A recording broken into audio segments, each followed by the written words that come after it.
Bismillahirrahmanirrahim. Assalamualaikum warahmatullahi wabarakatuh. Membahas tentang bagaimana perjalanan kehidupan dari mulai sebelum dilahirkan Rasulullah sampai dengan wafat Rasulullah SAW.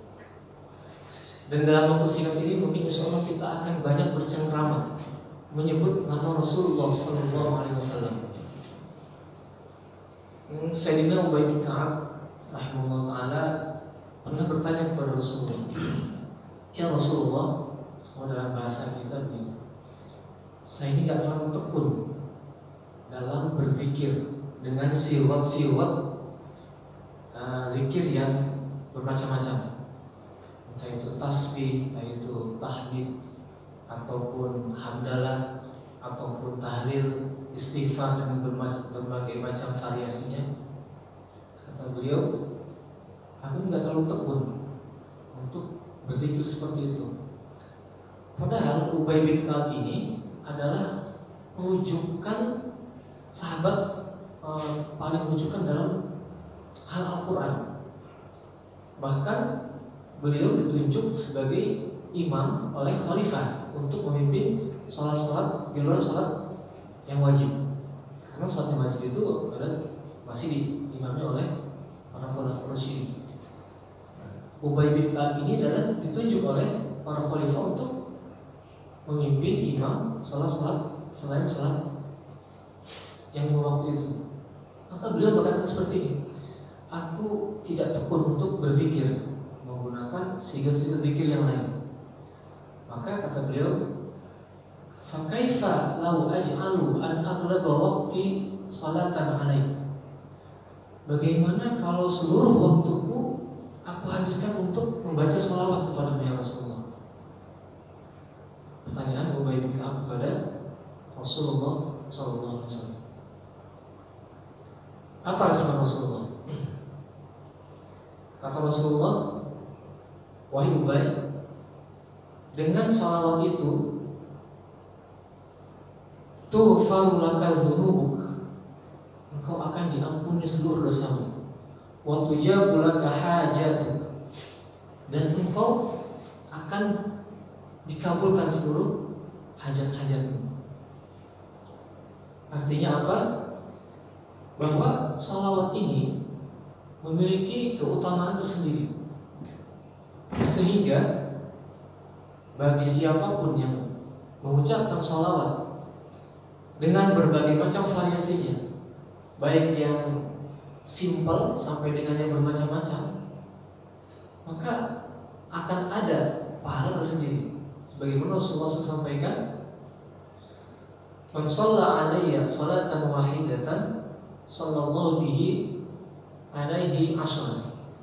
Siapa yang bersalawat padaku, kata Nabi, satu salawat, misalkan simpelnya Allahumma sholli ala Muhammad wa ala ali Muhammad, maka Allah akan balas 10 salawat untuk si hamba tersebut. Dan salawat untuk dari Allah untuk hamba itu rahmat artinya. Maka majlis ini insya Allah membahas bagaimana perjalanan hidup Rasulullah, di mana kita akan banyak menyebut nama Rasulullah, dan ketika disebutkan nama Rasulullah maka dianjurkan membacakan salawat dan salam. Nah, ini ada juga yang menyampaikan bahwa ketika bersalawat hanya salawat saja, padahal kalimat perintahnya kata Allah dalam Al-Quran, "Innallaha wa malaikatahu yusholluna 'alan nabi ya ayyuhalladzina amanu shollu 'alaihi wa sallimu." Jadi harusnya salawat dan salam. Ketika kita menyampaikan, mendengar nama Rasul disebut Muhammad, kita ucapkan sallallahu alaihi wasallam, dan kita lafazkan khusus taslimnya, "Assalamu alayka ya Rasulullah." Kadang-kadang kita suka cukup salawat saja, padahal kalimat perintahnya diiringi dengan salam. Maka kita biasakan insya Allah ketika mendengar nama Rasulullah disebut, ucapkan sholawat dan salam. Sholawat dan salam ini insya Allah mudah-mudahan akan menjadi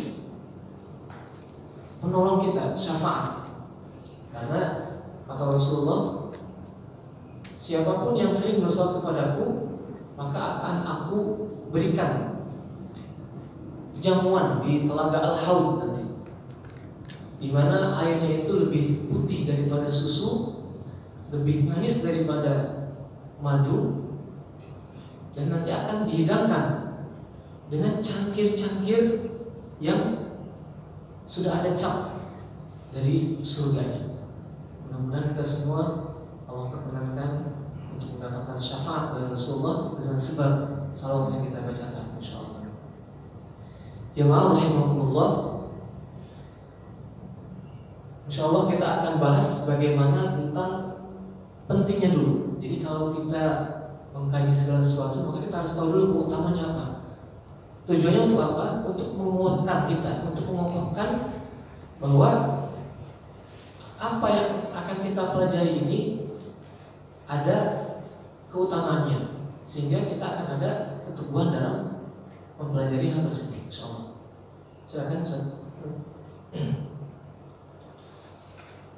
Sirah, kata sirah itu menurut bahasa ta'ni as-sunnah wa tariqah wal halah allati yakunu 'alaiha al-insan wa ghairuha. Yuqalu fulan lahu sirah hasanah. Kama qala ta'ala, qala khudhha wa la takhaf sanu'iduha siratal ula. Sirah dalam pengertian bahasa itu artinya jalan, keadaan atau tempuhan. Maka mungkin ada jamaah yang pernah mengenyam pendidikan di pondok-pondok pesantren di modern ya, di Gonto seperti itu, ada namanya mahfuzah, itu yang sudah terkenal sekali. Dikatakan man sara 'ala darbi wasala. Barang siapa yang menempuh jalan di atas treknya, maka dia akan sampai pada tujuannya. Nah, maka kata sirah ini dalam pengertian bahasa itu artinya jalan, keadaan, tingkah laku yang dinisbahkan kepada seseorang.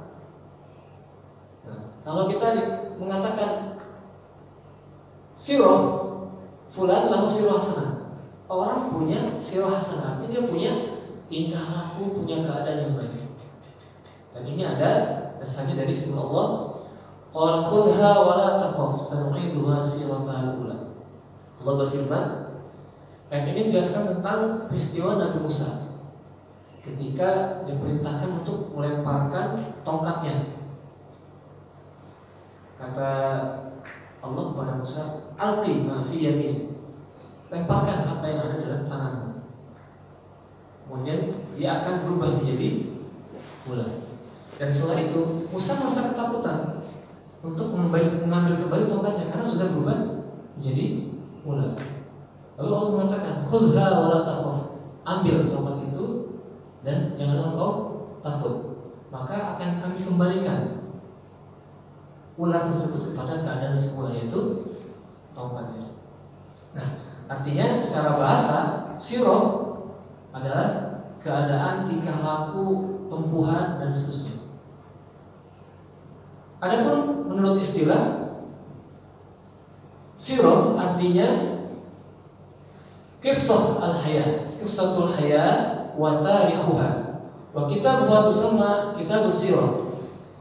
Yuqalu qara'tu sirata fulan ay tarikhi hayati.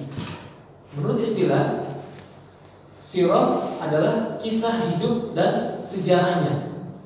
Jika disebutkan seseorang membaca buku sirah fulan, maka dia artinya membaca sejarah hidupnya. Nah, bagaimana dengan sirah nabawiyah?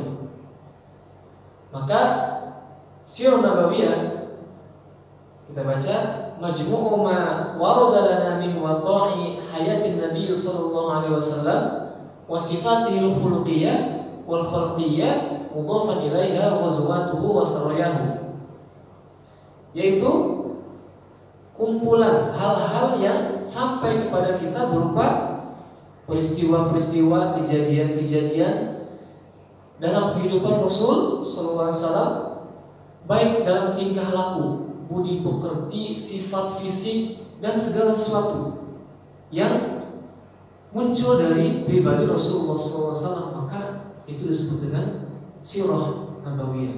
Bahkan dalam hal diamnya pun itu akan menjadi ketetapan dan menjadi sebuah ketentuan hukum. Jadi hadis namanya. Karena hadis itu tidak hanya sekedar perkataan dan perbuatan, tapi takrirnya pun, perkataannya pun itu menjadi sumber hukum yang berasal dari Rasulullah SAW. Nah, tidak hanya itu, bahkan kejadian-kejadian yang mengiringi beliau, mulai dari peperangan misalnya. Nah, maka istilah sirah ini istilah baru. Sebelumnya tidak ada istilah sirah. Ini baru muncul di abad kedua Hijriah. Dulu ketika ada kisah-kisah yang ditulis, itu bentuknya bukan sirah. Ini bentuknya tabaqat. Maka ada tabaqat yang menulis khusus perjalanan kisah-kisah para sahabat, dan itu biasanya sifatnya itu alfabetis, mengikuti namanya.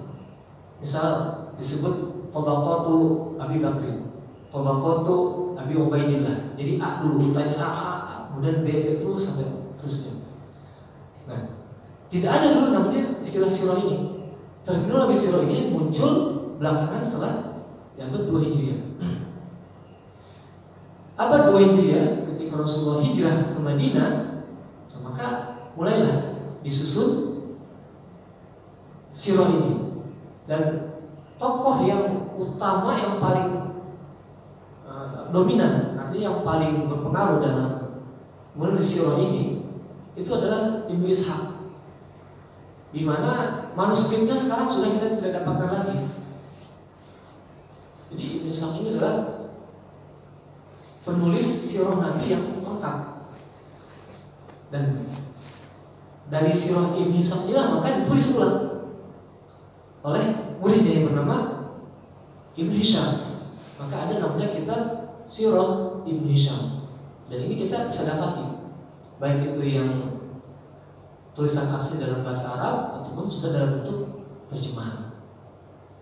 Nah, diduga bahwa Sirah Ibnu Hisham ini lebih besar, lebih luas lagi, karena yang ditulis oleh Ibnu Hisham itu sudah dalam bentuk ringkas. Jadi kalau kita bisa mendapatkan manuskrip dari Ibnu Hisham ini luar biasa sebenarnya.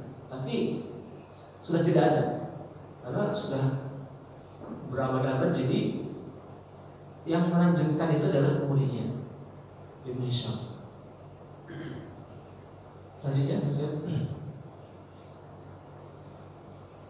sebelum sini saya sampaikan dulu bahwa ketika muncul tabaqat generasi-generasi sahabat itu, maka ada namanya al-maghazi was-sariyah. Jadi kitab selain kitab sirah itu ada yang kitab khusus yang menjelaskan tentang peperangan Nabi. Nabi itu dikatakan selama 9 tahun itu perang sebanyak 27 kali, dan sariyah itu sebanyak 270. Apa bedanya maghazi dan sariyah? Maghazi adalah peperangan yang dipimpin langsung oleh Rasulullah SAW. Sementara sariyah itu peperangan tetapi yang didelegasikan adalah sahabat-sahabatnya. Kalau dalam bahasa kita detasemen gitu.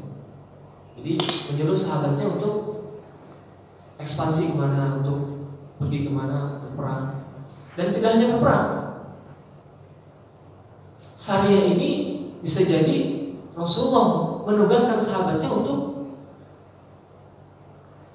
membawa kafilah duat, para hufaz, para qurra ke suatu tempat untuk berdakwah. Atau bisa juga syariah ini menghancurkan berhala-berhala yang sudah tidak disembah lagi oleh penganut-penganutnya. Karena dulu kan kita tahu bahwa banyak berhala-berhala yang disembah.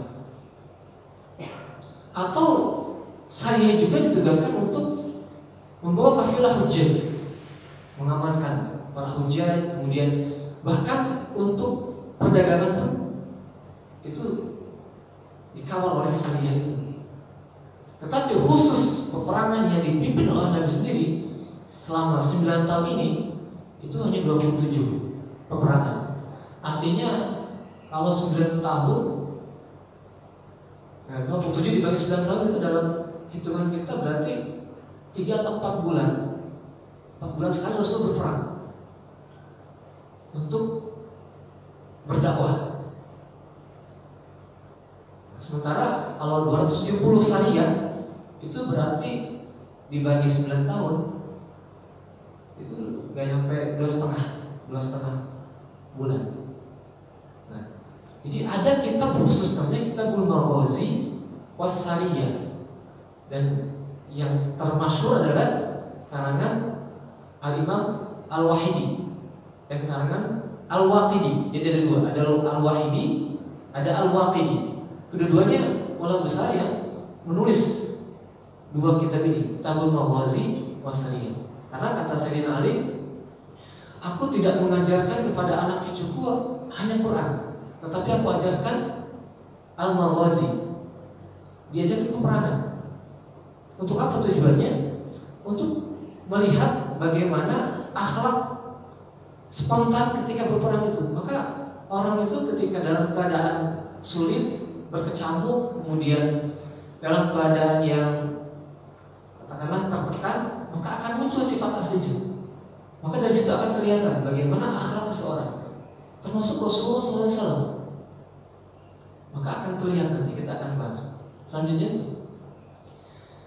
Nah, di antara keutamaan yang bisa kita dapatkan dari mempelajari sirah ini, pertama tentu kita akan banyak menyebut nama Rasulullah SAW.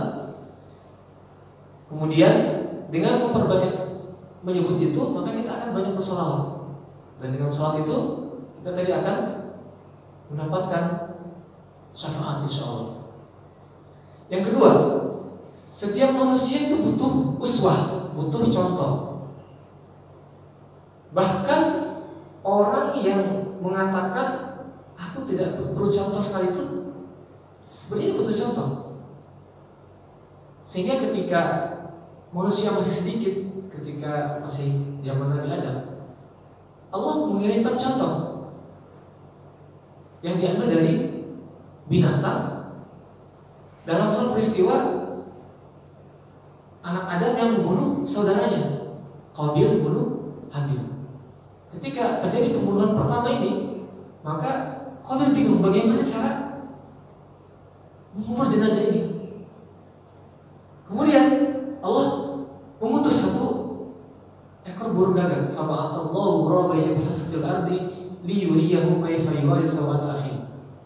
Allah mengutus burung gagak itu, kemudian burung itu mengerumung dengan cakarnya tanah, lalu menguburkan jenazah burung temannya.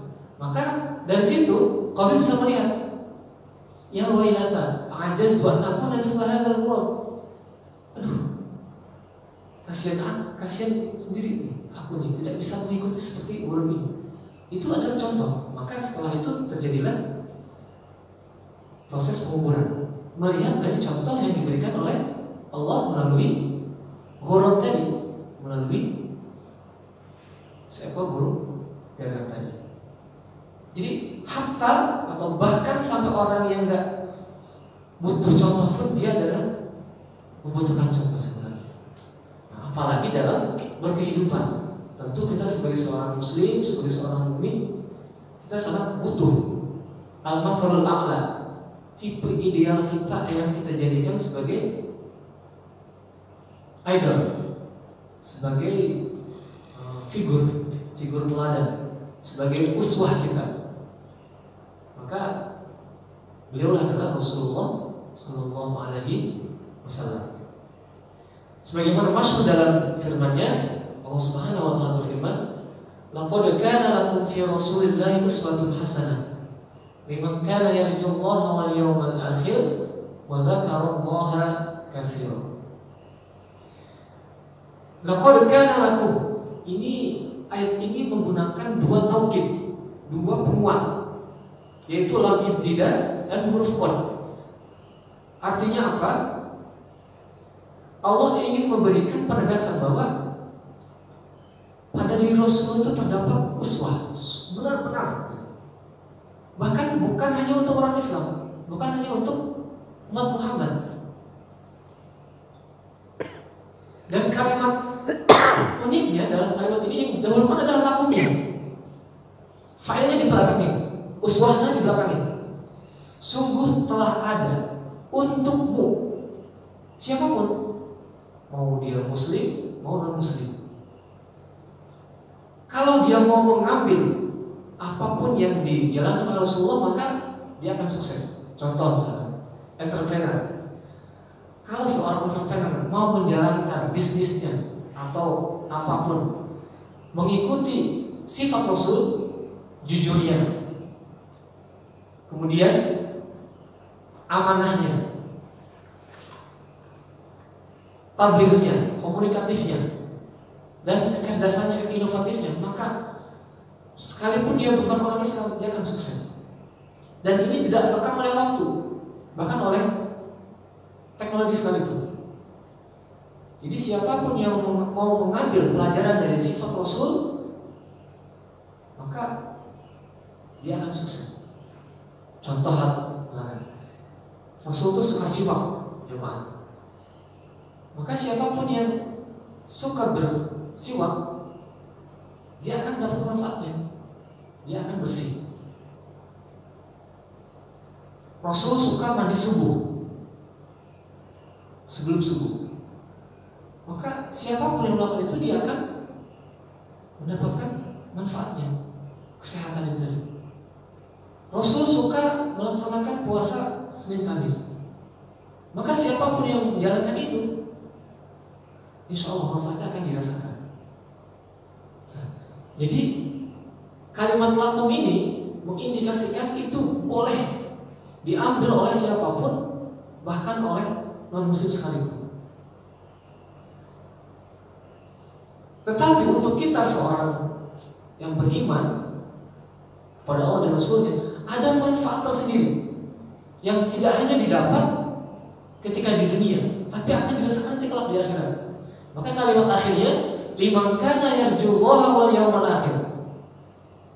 Sungguh telah ada pada Rasulullah uswah hasanah bagi siapa? Bagi orang yang berharap untuk berjumpa dengan Allah. Kira-kira yang berharap berjumpa dengan Allah siapa? Jamaah sekalian.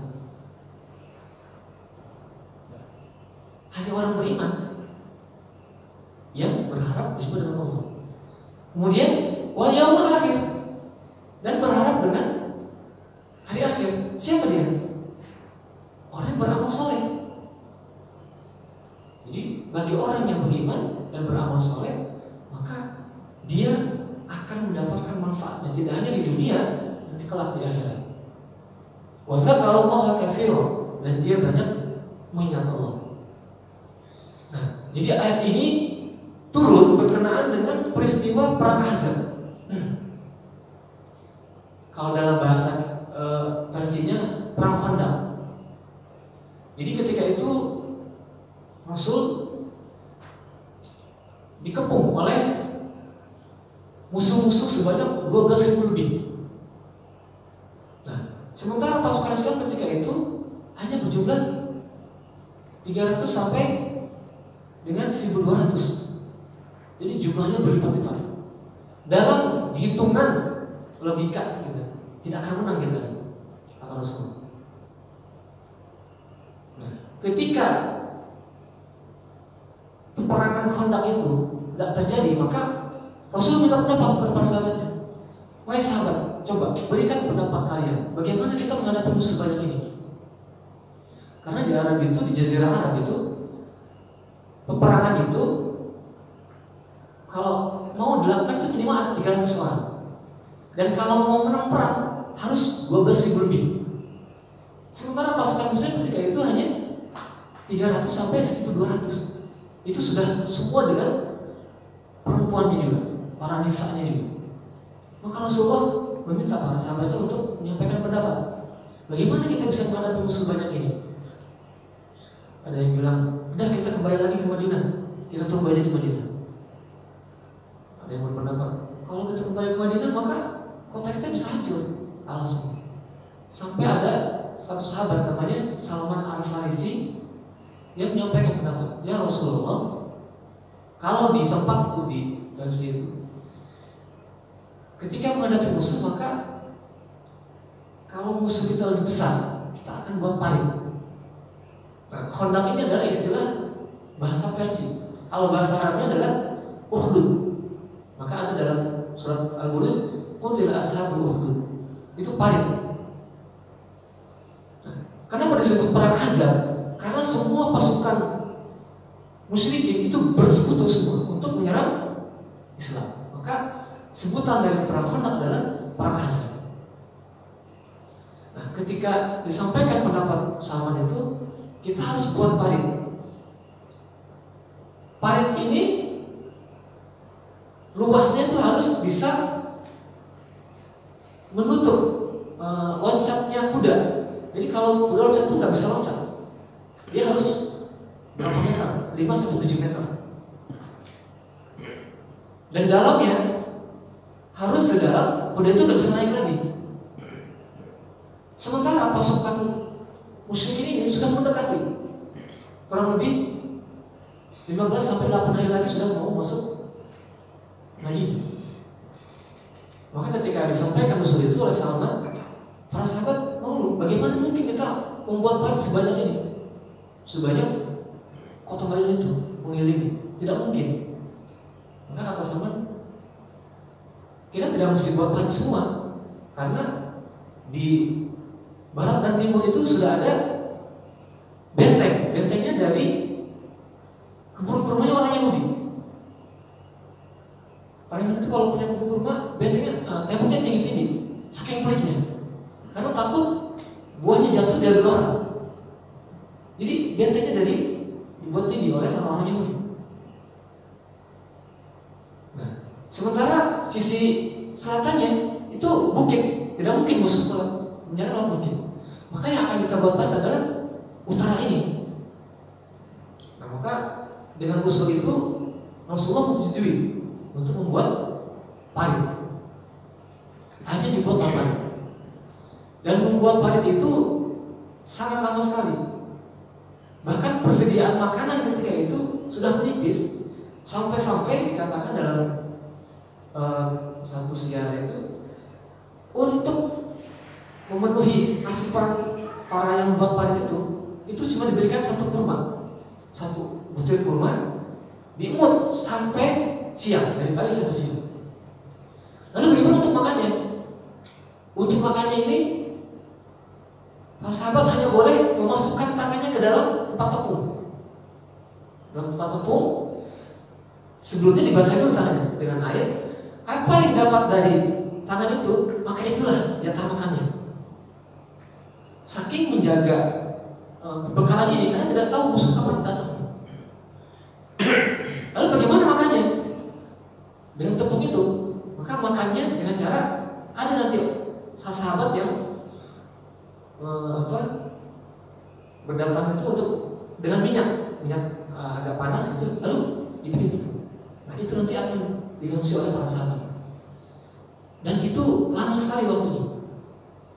Sampai-sampai ketika menggali parit ditemukan batu besar, para sahabat tidak bisa nih menghancurkan batu ini.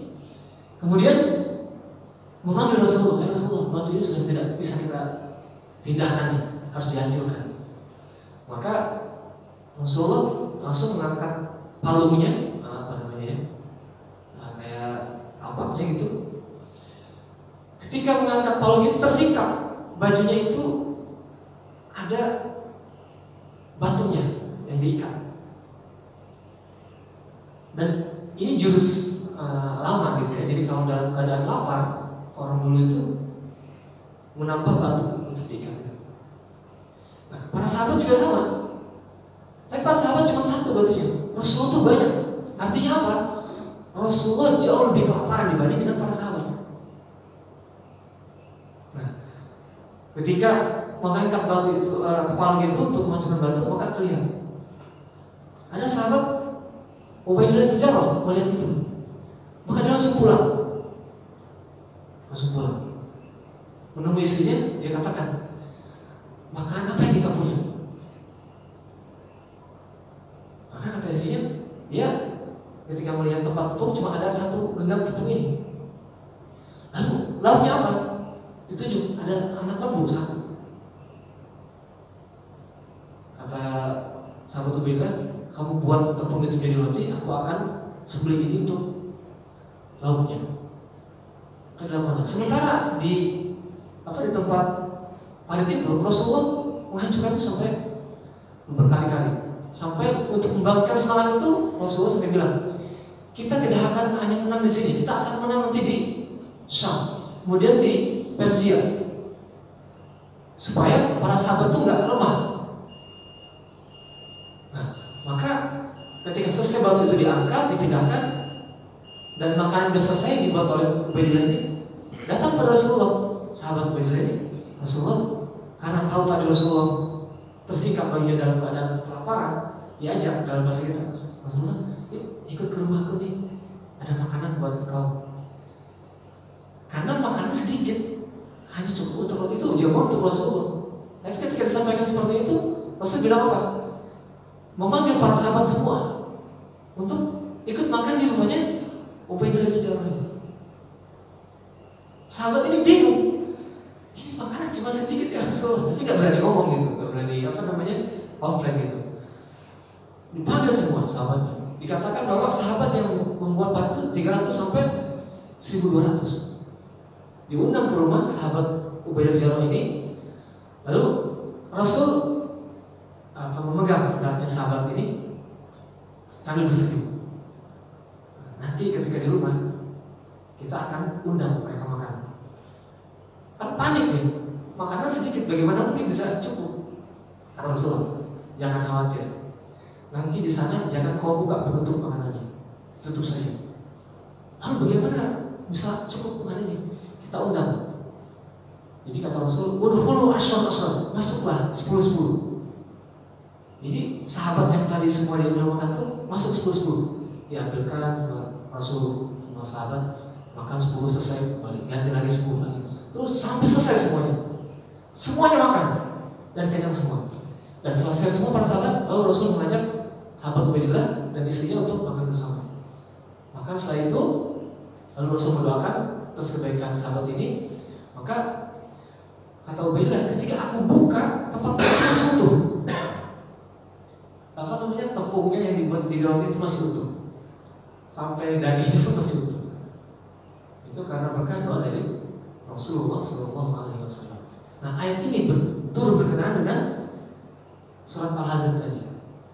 Nah, maka uswah hasanah yang dilahirkan oleh Rasulullah itu tidak sebatas pribadi. Kalau pribadi sudah clear semua, kejujurannya, akhlaknya, budi pekerti sudah clear. Tetapi kenapa lakon ayat ini turun? Ini penegasan bahwa bentuk uswah hasanah yang paling puncak dari Rasul adalah ketika peperangan. Beliau memperlihatkan bagaimana mendahulukan para sahabat untuk makan, beliau makan belakangan. Nah, ayat inilah turun. Maka selain